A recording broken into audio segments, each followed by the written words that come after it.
hungry people, welcome back to another episode of College Eats. I'm Emma. And I am Jill. Today we are downtown Syracuse checking out A Mano restaurant. It opened last August on South Warren Street, and it's a new Italian restaurant that's generated a lot of buzz in the Syracuse community. So we're going to take you inside and see what it's all about. Stay tuned. We are here sitting down at A Mano with the owner and executive chef, Alex Fiacchi, and I just want to ask you, what was your idea and the inspiration for this place? So the idea was to bring like classic modern Italian food to Syracuse, preferably downtown where a lot of things seem to be happening. But modern Italian food, we kind of stray away from the red sauce and the traditional thought of Italian food with a lot of like different chicken variations and stuff. So we focus here mainly on homemade pastas and homemade pizzas. All of our pastas are made in-house. All of the fillings that go into our pastas are made in-house. Make our pizza dough every day. Just try to keep it really fresh. What was the inspiration for the name? Mano means by hand in Italian. So mainly our goal was to convey the idea that we make everything in-house. And that just seemed to be the most natural thing that came. And why is that so important to you that everything is made in-house? Well, 99% of the time the quality's better and it makes the food taste better. But also I think you have more control, and it's kind of just, you always can like maintain that quality that you want to achieve, and you don't have to worry about somebody else. I came up from Philly about a year ago, and this was basically already built out from the previous owner Fabio's. So what we tried to do, they had it very like a dark kind of like moody, like kind of like traditional Italian American vibe where you could like chill and eat for like a long time and like enjoy a meal with family. We tried to brighten it up because I mean where I was working was very like kind of like high paced, and you turn and you just keep bringing in people, and we try to get a little bit of like a younger crowd coming in, so we tried to brighten it up a little bit.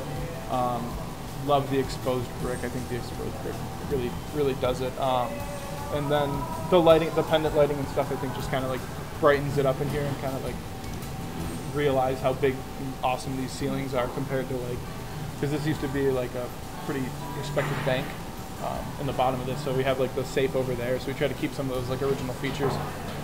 That bar is from a really traditional French restaurant called L'Adore, which was over by City Hall where the fish fryer is now.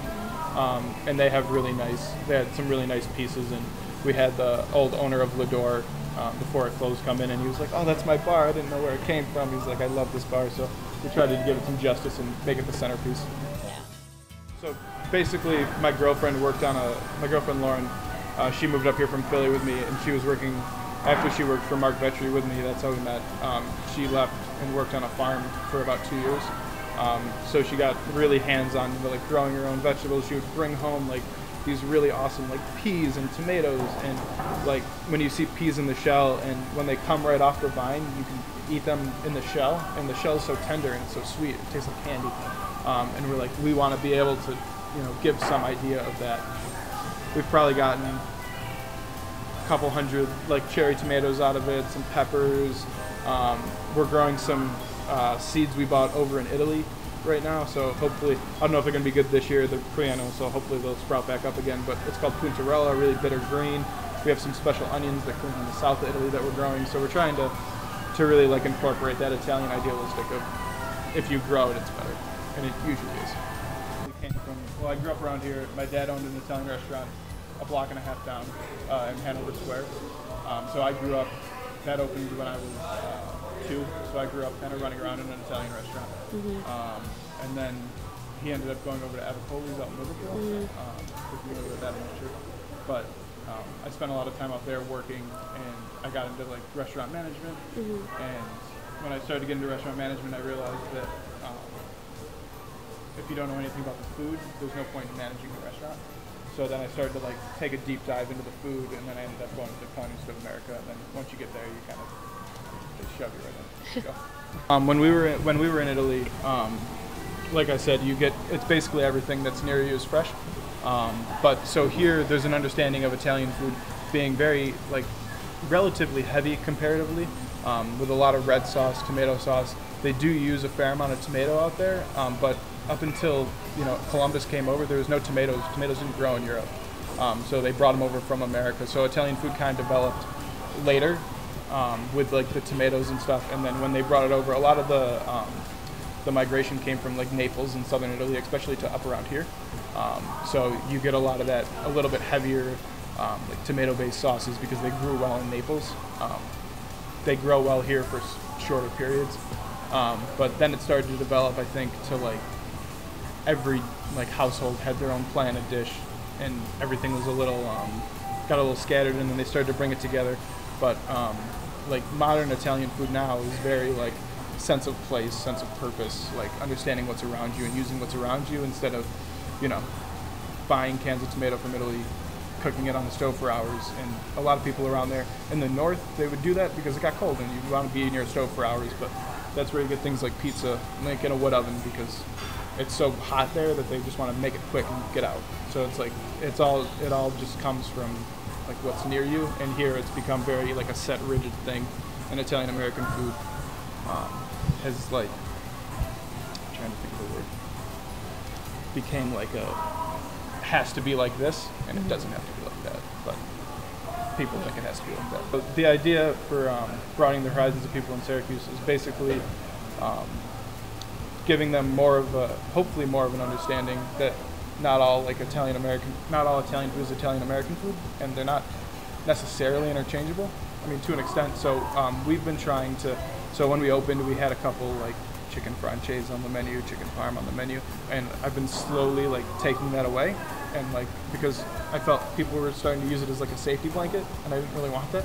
So I kept taking those things away and like introducing like, and it's we're playing a game. I have chicken riggies on the menu, like a Syracuse classic, but we do them a little different. We make some house chicken sausage that goes on instead of like regular chicken. So we're just kind of trying to morph the idea. I think because this is such like an established Italian American community, there's really an established way to cook Italian food, and I don't know if that's always the right way to cook Italian food.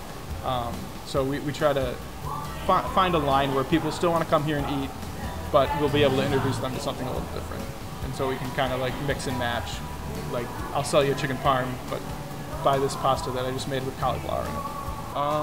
My favorite menu item right now, well, I'm a sucker for pizza. So we cook all of our pizza in the wood. It takes about 3 minutes. We make our dough. It's an ever-changing kind of beast we're trying to. So there's fresh yeast in here, flour, water, oil, a little bit of salt. Mix it up, and then you shape them into balls. We go about 300 grams. But basically here, it's still a little wet if you feel it's a little tacky. So we just coat it in a little bit of flour so you can stretch it. There's a couple different stretching methods, but throw it on a little bit of flour. And the first thing you want to do is build your balls. So then the motion is basically a stretch like that with your forefinger and your thumb, and it starts to just keep it away from the crust there. Yep. So you're going with these, mainly these two. These kind of do nothing. Yep. And you just keep twisting. Yep. Perfect. And then once you get it big enough for both hands, you're doing basically the same movement, but with two hands. And you just palm it.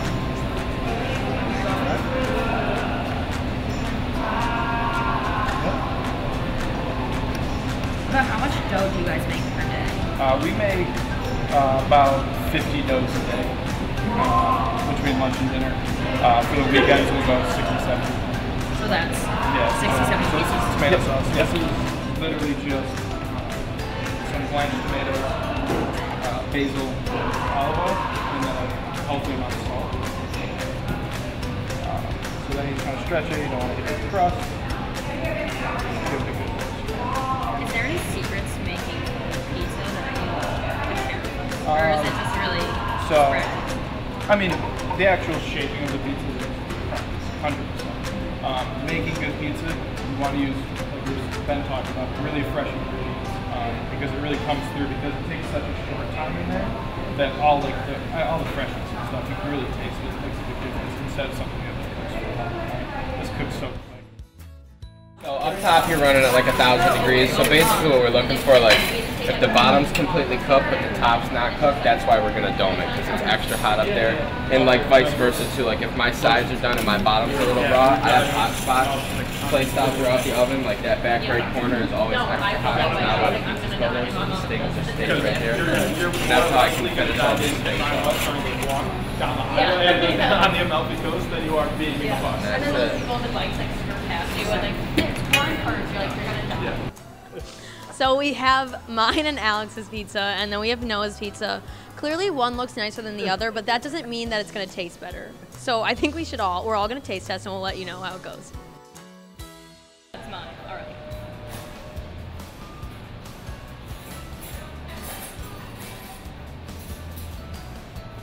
Okay, to be honest, I can't really taste the difference. I love both of them. I'll just have all of them. So.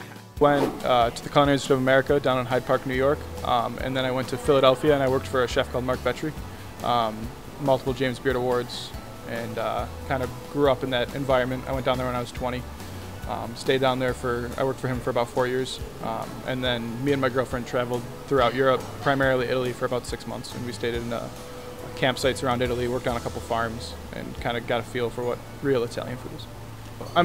When you go to Italy, everything is basically whatever I can get near me.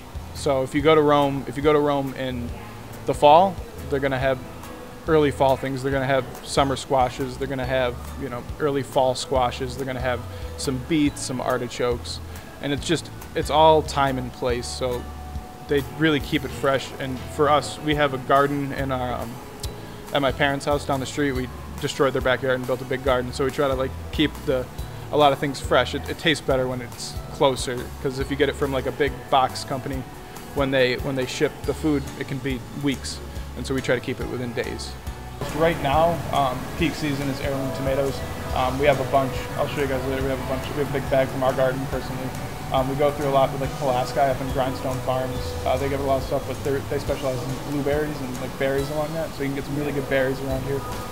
Really good tomatoes, and then there's a lot of stuff up here. It's all in the Finger Lakes is a great growing region. It's very fertile. It's got great soil, so you can usually get most of the things you'd see around. There's a couple things that won't grow here, but nothing too out of the ordinary.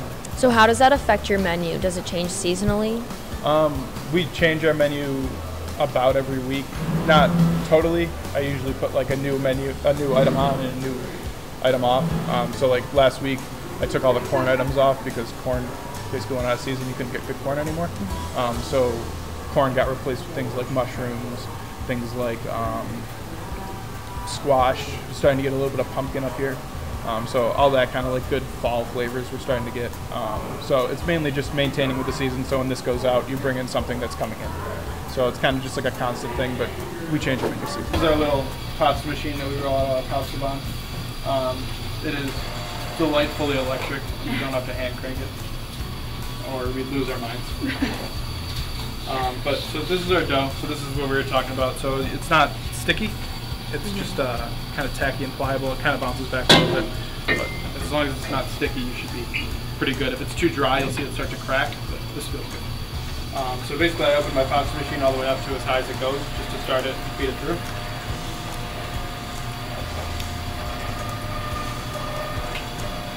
That just kind of gets you a base to start going. This is the pumpkin filling we were talking about earlier, so this is the pumpkin butternut squash. Some warming spices and ricotta. But basically you're just going down and slowly getting thinner and thinner as it goes. Just turning as it goes. And so we run this to about 2.5 for our capellettes. You want it pretty thin, so you get that nice delicate thing and you get a lot of the filling. You're not just kind of chewing on pasta. I think pasta is a little bit more of like a vessel to move really good fillings. And when it's stuffed, when it's strand like that, it's more about it.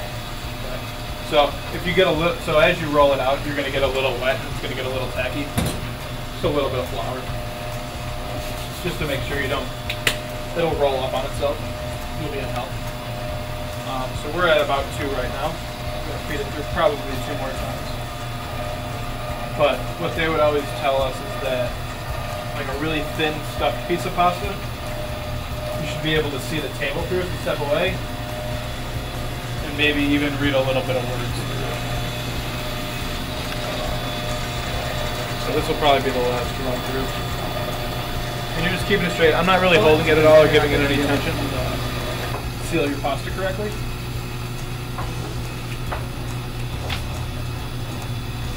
But basically put your pasta back over the top. And that's what I want it thin as well. But so you can kind of, when you double up on the pasta, it's super thick. And then you're just taking out all the air. So these are butternut squash cappelletti. Cappelletti means little hats in Italian, so it's kind of got the hat feel to it. Excuse me. It's got a little hat kind of feel to it. We fill these with a mixture of butternut squash and pumpkins. So we roast them on a low temp in the oven, so we get kind of like really soft.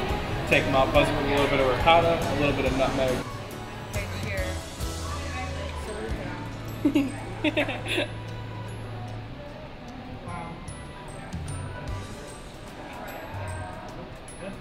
I'm like speechless. That's why before they put the camera on me, we're like, eat it, and I was like, I wish I could feed it to you. I really can't. I think I want this moment to personally to myself. I don't like to deal with the camera on my face because I just want to think about all the flavors. But the pasta is such a nice texture. And the filling is so creamy and smooth. Yeah. Little hat.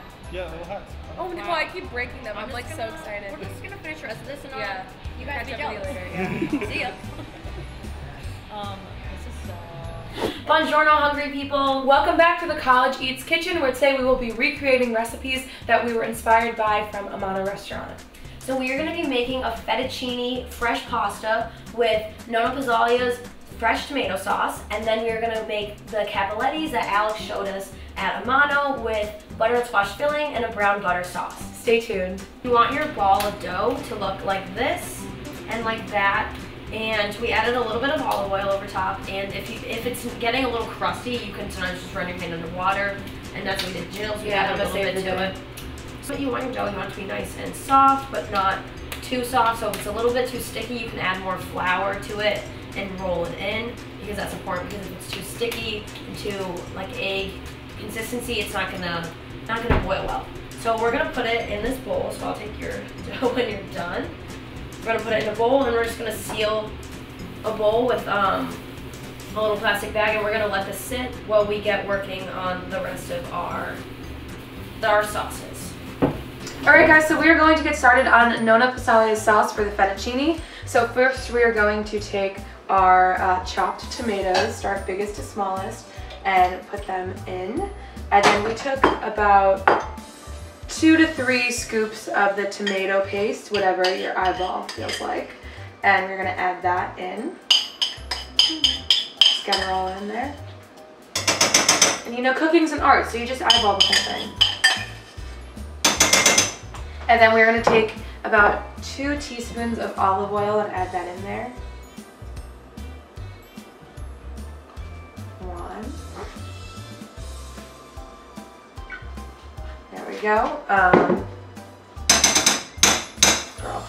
And then we're gonna take a little bit of allspice and sprinkle that in, as well as some cinnamon. And then once we mix it up a little bit, we're gonna cover it and let it simmer for around an hour while we continue cooking in the kitchen.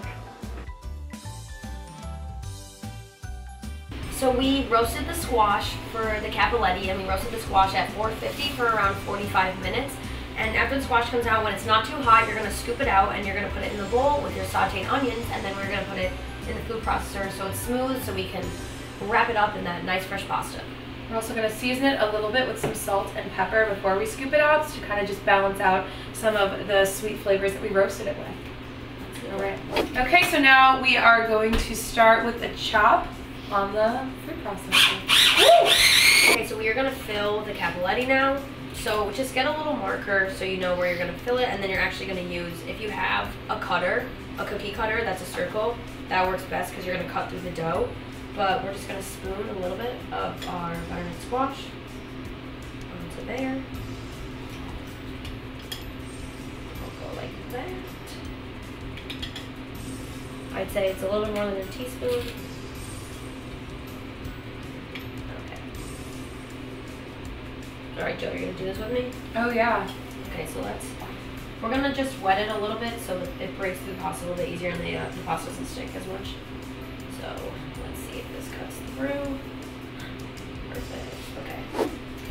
Okay, so we actually had to take a little bit of the filling off because we made really small baby cappellettis.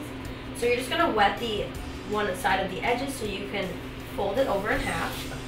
So hold it over top of each other and press it down, and it actually kind of looks like a buttermilk. But so then you're gonna flip it, and you want to get this side, the side that has the crease, and you're gonna press your thumb into the middle of the filling very gently, and you're gonna wrap it around, and then you're gonna squish at the very top where it wraps around, and that's how you get a little cappellati, a little hat. Okay, so we're boiling our pasta now, and fresh pasta doesn't take that long to boil because it's just made out of really fresh ingredients. So I'm gonna say about probably 3 to 4 minutes for this fettuccine, and you can tell it's boiling very nice right now. So we're just gonna leave this lid off right here and let it boil, and we started to melt our butter in a saute pan, and you're gonna take 2 spoonfuls of the pasta water into the butter. And now we are gonna look at our tomato sauce that we were making, and we are gonna start adding it to this butter, and soon our pasta will be done.